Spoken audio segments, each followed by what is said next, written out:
আসসালামু আলাইকুম প্রিয় সুধী, গত পর্বে আমরা জেনেছি তায়েফের নির্মম নির্যাতন সহ করে মহানবী হযরত মুহাম্মদ সাল্লাল্লাহু আলাইহি সাল্লাম আল্লাহর উপর ভরসা করে ধৈর্যের এক অনন্য দৃষ্টান্ত স্থাপন করেন। জিনদের ঈমান গ্রহণের মাধ্যমে মহান আল্লাহ তাআলা নবী করিম সাল্লাল্লাহু আলাইহি সাল্লামকে সান্ত্বনা দেন। এরপর মুতঈম ইবনে আদি রাসূল সাল্লাল্লাহু আলাইহি সাল্লামের জিম্মাদার হন। মুতঈম নিজের সন্তানদের অস্ত্র সহ প্রস্তুত করে রাসূল সাল্লাল্লাহু আলাইহি সাল্লামকে নিরাপত্তা দিয়ে মক্কায় প্রবেশ করান। নবী করিম সাল্লাল্লাহু আলাইহি সাল্লামকে দেখে কুরাইশরা অবাক হয়ে যায়। কুরাইশরা ভেবেছিল তায়েফে অপমানিত হয়ে হয়তো রাসূল সাল্লাল্লাহু আলাইহি সাল্লাম ভেঙে পড়বেন, কিন্তু তিনি আবারও মক্কায় ফিরে এলেন এবং তাও একজন প্রভাবশালী নেতার আশ্রয়ে। এতে তারা অবাক হয়ে যায়, কারণ আরব সমাজে জিম্মাদারি বা আশ্রয় দেওয়া ছিল অত্যন্ত শক্তিশালী সামাজিক রীতি। কেউ যদি কারো জিম্মাদার বা নিরাপত্তার দায় নিত, তাকে আঘাত করা গোত্রযুদ্ধ ডেকে আনতে পারত। মুতঈম ইবনে আদি যখন ঘোষণা করলেন যে তিনি রাসূল সাল্লাল্লাহু আলাইহি সাল্লামকে আশ্রয় দিয়েছেন, তখন কুরাইশরা প্রকাশ্যে কিছু বলতে না পারলেও তাদের ভেতরে ক্ষোভ ছিল, কিন্তু সামাজিক নিয়মের কারণে তারা থেমে যায়। ঐতিহাসিক বর্ণনায় এসেছে, কুরাইশ নেতা আবু জেহেল মুতঈমকে জিজ্ঞেস করেছিলেন, তুমি কি তাকে অনুসরণ করছো না শুধু আশ্রয় দিচ্ছ? মুতঈম স্পষ্ট করে বলেছিলেন, আমি শুধু তাকে আশ্রয় দিয়েছি। এই উত্তরে আবু জেহেল বলেছিল, তাহলে আমরা তোমার আশ্রয়কে সম্মান করব। এরপর রাসূল সাল্লাল্লাহু আলাইহি সাল্লাম কাবা শরীফে গিয়ে তাওয়াফ করেন। মুতঈমের ছেলেরা অস্ত্র হাতে পাহারায় দাঁড়িয়েছিলেন। এই দৃশ্য মক্কার জন্য ছিল এক অদ্ভুত মুহূর্ত। যাকে তারা তাড়িয়ে দিয়েছিলেন, এক ঘরে করে দিয়েছিলেন, তিনি আবার সম্মানের সহিত কাবার প্রাঙ্গণে দাঁড়িয়ে আছেন। কিন্তু পরিস্থিতি ছিল আগের মতোই উত্তেজনাপূর্ণ। বাহ্যিকভাবে শান্তি, কিন্তু ভেতরে ভেতরে ঘৃণা ও ষড়যন্ত্র চলছিল। মক্কায় ফিরে পরিস্থিতি বদলায়নি। কুরাইশদের বিরোধিতা আগের মতো কঠোর ছিল।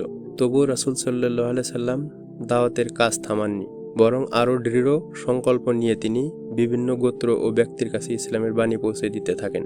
এ সময় মক্কায় একদিন হঠাৎ খবর ছড়িয়ে পড়ল, মুহাম্মদ সাল্লাল্লাহু আলাইহি সাল্লামকে হত্যা করার জন্য একদল লোক প্রস্তুতি নিচ্ছে। কিন্তু আল্লাহর পরিকল্পনা ছিল ভিন্ন। এই সময় সাহসী যুবক হযরত জুবায়ের ইবনুল আওয়াম রাদিয়াল্লাহু আনহু তলোয়ার হাতে বেরিয়ে আসেন। খবর উঠেছিল নবী করিম সাল্লাল্লাহু আলাইহি সাল্লাম আক্রান্ত হয়েছেন। তিনি সশস্ত্র অবস্থায় কাবা শরীফের নিকটে এসে উপস্থিত হন, কিন্তু সেখানে পৌঁছে জানতে পারেন রাসূল সাল্লাল্লাহু আলাইহি সাল্লাম সম্পূর্ণ নিরাপদে রয়েছেন। এই দৃশ্য কুরাইশদের মনে ভয় সৃষ্টি করে দিয়েছিল যে মুসলমানরা আর আগের মতো অসহায় নেই। এই কথা তারা বুঝতে শুরু করলো।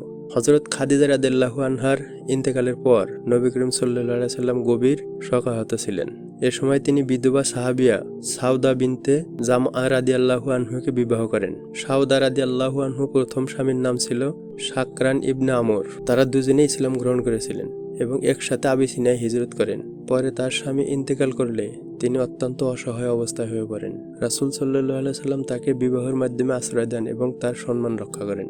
এর বেশ কিছুদিন পর নবী করিম সাল্লাল্লাহু আলাইহি সাল্লাম আয়েশা বিনতে আবু বকর রাদিয়াল্লাহু আনহাকে বিবাহ বন্ধনে আবদ্ধ করেন। এই সময় ইয়ামানের দাউস গোত্রের প্রধান বিশিষ্ট কবি ও প্রভাবশালী ব্যক্তি তুফাইল ইবনে আমর দাউসি মক্কায় আগমন করেন। মক্কা পৌঁছালে কুরাইশরা তাকে সতর্ক করে বলল, মুহাম্মদ এক জাদুকর, তার কথা শুনলেই মানুষ প্রভাবিত হয়ে যায়, সাবধান, তার কাছাকাছি যেও না। তুফাইল রাদিয়াল্লাহু আনহু বলেন, তাদের কথায় আমি এতটাই ভয় পেয়েছিলাম যে কানে তুলা দিয়ে রাখতাম, যেন তার কথা আমার কানে না পৌঁছায়। কিন্তু আল্লাহর ইচ্ছা ছিল অন্য কিছু। একদিন খুব ভোরে তিনি কাবা প্রাঙ্গণে গেলেন। দেখলেন সেখানে রাসূল সাল্লাল্লাহু আলাইহি সাল্লাম নামাজ আদায় করছেন। অনিচ্ছা সত্ত্বেও তার তিলাওয়াতের কিছু অংশ আমার কানে এলো। কথাগুলো ছিল অপূর্ব, হৃদয়স্পর্শী। তিনি নিজেই ভাবলেন, আমি তো একজন কবি, ভালো মন্দ বিচার করার ক্ষমতা আমার আছে, তাহলে কেন আমি না শুনে সিদ্ধান্ত নিচ্ছি?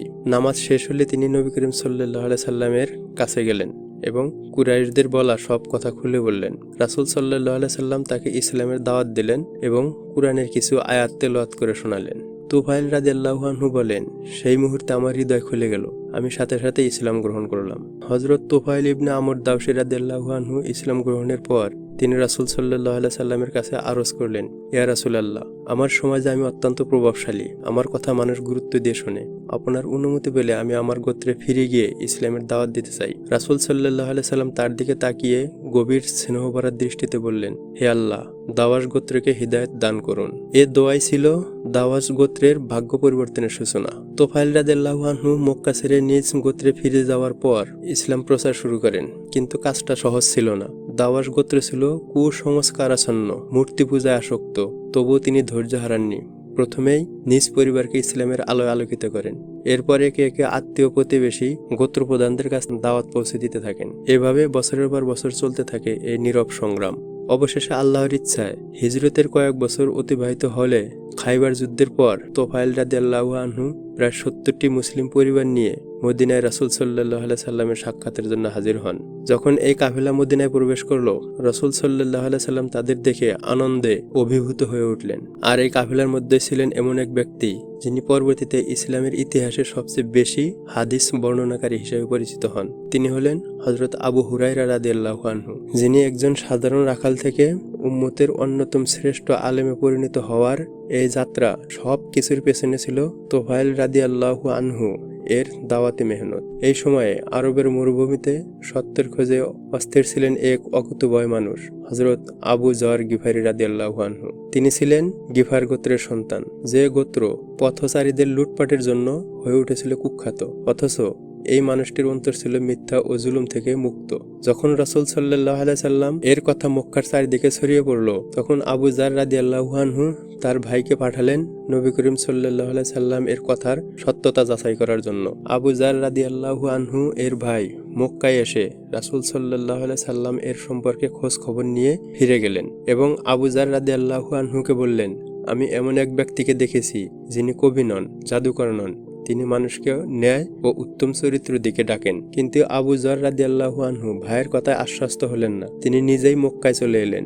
সেই সময় মক্কায় ইসলাম গ্রহণ করা মানে ছিল কুরাইশদের শত্রুতে পরিণত হওয়া এবং মৃত্যুকে ডেকে আনা। তবুও তিনি আবু যর রাদিয়াল্লাহু আনহু 3 দিন কাবার আশেপাশে ঘুরে বেড়ালেন, কারোর সাথে কথা বলার সাহস পেলেন না।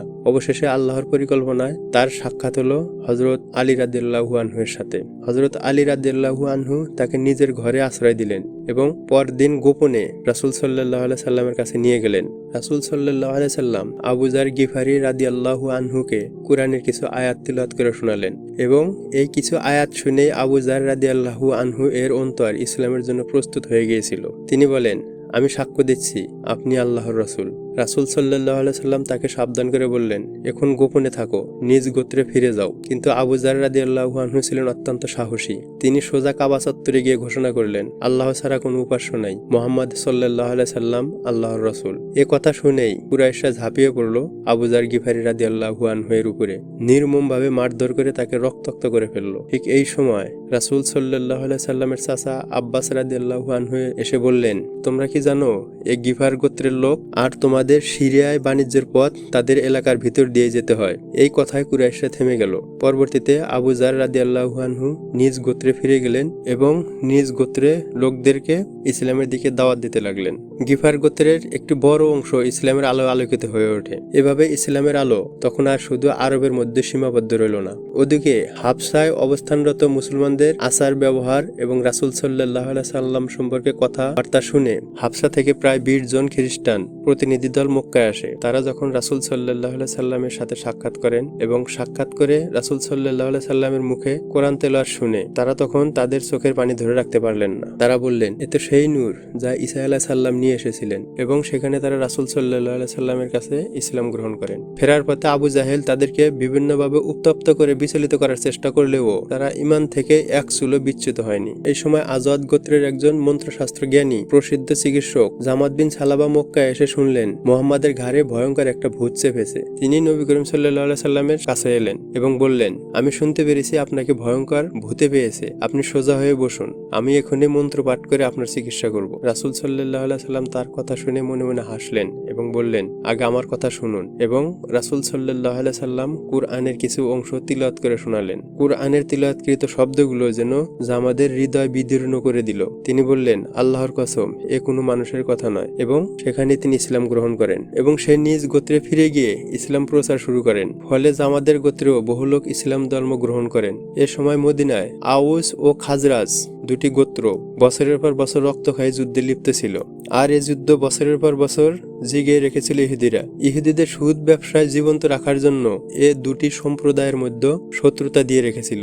এ অবস্থায় খাজরাজ গোত্রের কয়েকজন নেতা মক্কা এলে এ সময় রাসূল সাল্লাল্লাহু আলাইহি সাল্লাম তাদের প্রতিনিধি দলের সামনে উপস্থিত হয়ে বললেন, আপনারা যে উদ্দেশ্যে মক্কা এসেছেন তার চেয়ে উত্তম ব্যবস্থা আমার নিকট রয়েছে। এই ব্যবস্থা গ্রহণ করে যুদ্ধ বিগ্রহ কিংবা দ্বন্দ্ব থেকে মুক্তি পাওয়া সম্ভব। নবী করিম সাল্লাল্লাহু সাল্লাল্লাহু আলাইহি সাল্লাম বলেন, সব মানুষ তাদের একমাত্র শ্রেষ্ঠ পালনকর্তা মহান আল্লাহ তাআলাকে নিজেদের আইনদাতা এবং জীবন মৃত্যুর ও সমগ্র সৃষ্টি জগতের মালিক মেনে নিলে আর কোনো মানুষের ভিতরে কোনো দ্বন্দ্ব যুদ্ধ বিগ্রহ থাকবে না। এবং আরো কিছু নানান উপদেশ দিয়ে কোরআনের কিছু আয়াত তেলাওয়াত করে শোনালেন এবং ইসলামের প্রতি আহ্বান জানালেন।